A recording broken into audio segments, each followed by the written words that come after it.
তুমি ছাড়া তো আমার আর কেউ নাই। আল্লাহ গো, তুমি যদি মাফ না করো কে আমাকে মাফ করবে? তুমি যদি মাফ না করো কে আমাকে মাফ করবে?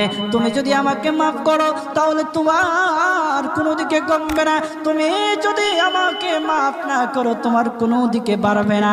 আল্লাহ গো, তুমি আমাকে মাফ করে দাও। সারাটা জীবন অন্যায় কাজ করেছি, সারাটা জীবন নাফরমানি করেছি, আমার কাছে কালেমার দাওয়াত কম আসে নাই, আমার কাছে কালেমার দাওয়াত কম আসে নাই, আমাকে লোকেরা কম বোঝায় নাই।